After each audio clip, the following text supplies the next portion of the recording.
we've got Gronk and Brady shooting Top Gun 3, and then back in Phoenix we have Belichick and Kraft sounding very different about their quarterback. What did you take from all of this? Well, Dan, it was far from a unified front. Let's start with that. And look, Robert Kraft has been very direct with how he's viewed this situation with Mac Jones. He thinks he's a promising prospect. He saw it 2 years ago, and his view is that Bill Belichick's coaching decisions last year knocked him off track. Now, Bill Belichick, not surprisingly, has taken a little bit of a different tone, and this goes back over the last year with Mac Jones. And I would say, if I had to sum up Belichick's sort of view of it, he would probably put it this way. Look, some of what Robert Kraft might be saying is true, but Mac still needs to prove it. So the jury, in Belichick's view, is still out on Mac. So, but I mean, I'm sorry, Mike, real quick. We go into training camp here in a couple of months. Is there a possibility that we're going to be looking at a quarterback competition? So the one thing that Bill Belichick said is that he views that at all positions, Dan. So I wouldn't say that it's a quarterback competition, but I would say this. Players took note that at the end of last year, with a different coaching regime, that Bailey Zappi, the backup, was getting increased repetitions at the end of the year. That is really something, considering Mac Jones was a first-round pick 2 years ago. D. Wood, what do you make of all this? It just seems like there's more dysfunction in New England than we're accustomed to. Obviously, we know that the whole experiment with Matt Patricia as the offensive coordinator, that was a horrific idea by Coach Belichick. And quite honestly, you got to look at this New England Patriots team. Look at what's going on in the division. Okay, you got the Miami Dolphins pushing their chips all in. They've loaded up. The New York Jets are loaded up, obviously, pending this trade with Aaron Rodgers, and the Buffalo Bills are the Bills. I mean, we're sitting in a situation where the Patriots could be in a situation where they're fourth in the division. And particularly looking at this team, their biggest acquisition was Bill O'Brien. You hope that Bill O'Brien can get the quarterback situation straightened out, but they don't have anyone on offense that scares you. Okay? No one on offense that scares you. So they need to shop the groceries better and get players that other teams have to game plan for. Otherwise, these other teams are going to run away from the New England Patriots. Yeah, I mean, I don't know how you look at it right now and don't pick them for, assuming Rodgers to the Jets happens, which we assume it will, right? I mean, so if they miss the playoffs again, are we talking about pressure on Bill Belichick? Yeah. Are we talking about a Bill Belichick hot seat situation? Yeah, there's some chatter at the league meetings last week in Arizona after Robert Kraft had spoken, and some people heard that, those people being reporters, other coaches, GMs around the league. And I think when you say it out loud, you almost call yourself out like, this is crazy. Bill Belichick? Gone? No way. And when you start digging in on it and you start thinking about it more, we know that Robert Kraft, I think, has been in support of Bill Belichick breaking the record of Don Shula's wins, most wins. But Kraft did add a line there when he spoke to the media that, it's kind of like when players have goals that they want to achieve, you can't always put that into consideration. Belichick is 18 wins away from breaking that record. So that's still, that's going to be quite the season if they're able to do that. But that being said, I don't get this sense that they're going to part ways. They are talking about perhaps Jared Mayo being in line. It was brought up. It was brought up that maybe he could be, he's obviously on the Patriots coaching staff now, as somebody that New England would look to. So the thought, they know that the time is going to come at some point because Belichick is getting older, but also maybe if he doesn't win. Mike Reese, how close are we to that time? What is this relationship like? Where do things stand with Belichick and Kraft? One thing stood out to me that Robert Kraft said a couple weeks ago when we were at the league meeting. He said, I still believe in Bill. He wants to see him break that record, the Don Shula record, as a member of the Patriots. But he said, look, it's just like players' individual statistics. The success of the team trumps that. And he said, I really want to make the playoffs this year. That's really important to me. So, Dan, I think we have to see how this season plays out to get a better idea where this heads. All right, and while this is all going on, Mike, one more for you. Mac Jones, what do you know about what's going on with him this offseason, how he's preparing to take a step forward next year? two important things to highlight with Mac Jones. I'm told that he's in this facility behind me every day this offseason. And some context to that, Dan. I mean, we know he's from Jacksonville, Florida. He played at the University of Alabama.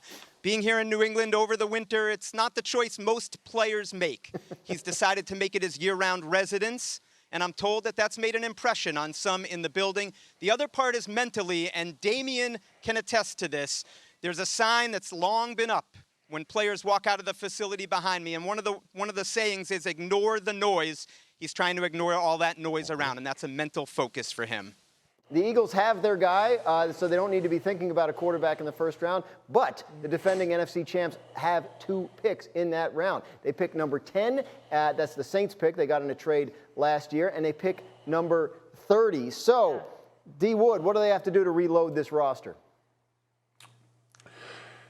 Yeah, Dan, I'm going to go on the defensive line. I'm not going to say whether it's defensive tackle or defensive end, but I think defensive line, they lost Javon Hargrave to the San Francisco 49ers with that big deal. We know Brandon Graham, their spectacular defensive end, is getting up there in age. Okay, and Fletcher Cox as well. So I think defensive line makes a lot of sense for the Philadelphia Eagles. Sacho? I would go edge rusher. I'd say more specifically, yes, I get it. They had 78 sacks last year. Like, they were really good. No sacks in the Super Bowl. But, man, Brandon Graham is back, but he's getting older. Hassan Reddick is there, but the more edge rushers you can get, the better, especially in this division. You know that Brian Daboll is probably going to like to air the ball out more. You got Dallas in that division. And so I would go to edge rusher. Think about guys like Nolan Smith. And of course, you can make trades at 10, trade back, et cetera. But guys like Nolan Smith from Georgia, he had an injury last year, didn't play the whole season, but turn the tape on him, this dude is special. And so I like edge rusher for the Eagles, no matter where they pick. Yeah, no sacks in the Super Bowl. They need to draft some better cleats. What do you think they should do in the first round? All I know is the 4 of us should all be GMs of a team because we all keep picking the same guys. We would get along. We would be a great staff, guys. Right, because I'm consensus. Right, no arguments. No one's pounding the table for in this group. That being said, defensive line seems to be where the Eagles always have success in the first round. This is usually where they go, right? Jordan Davis, Brandon Graham, Fletcher Cox, all the guys that we've been naming. So it would make a lot of sense. And anytime we talk about the Eagles, especially on this show, and we talk about where they have the advantage. It's always in the trenches, right? It's always the defensive line. We always talk about how they built, that has been their foundation to success over the years, and they will continue to do that. So that seems like a really smart spot for them to continue with. Mentioned their first pick is at number 10. The team picking right in front of them at number 9 is the Chicago Bears, who had the 1 pick, traded it for a whole bunch of picks and DJ Moore. Now they're picking 9. They have a quarterback in Justin Fields that's coming off a very exciting, fun year, and they're trying to build around him. What does Chicago need to do? You look at all the sacks he had to take last year, right? So for all the touchdowns and the comparison from touchdowns to sacks, the numbers are not very close, put it that way. That being said, offensive line just seems like a really good start. We know Justin Fields is the player that they're trying to build around at this point, and protecting him needs to be a priority. So going offensive line for Chicago would make all the sense in the world. D. Wood, I'm going to guess you agree? Yeah, take a guess where I'm going, okay? Offensive line. We know that Justin Fields took way too many hits last year. Some of it was obviously on him, but, the more we're talking about a young quarterback, third-year quarterback, he needs to have more protection up front. Go ahead and really start solidifying that offensive line. Give that young man more protection so he can go out there and do his thing. What do you think, Sacho? 24 passing touchdowns, 91 sacks over the last 2 seasons. Hembo just texted me that. How about that? Wow. How about Hembo texting from home? And that's why I agree.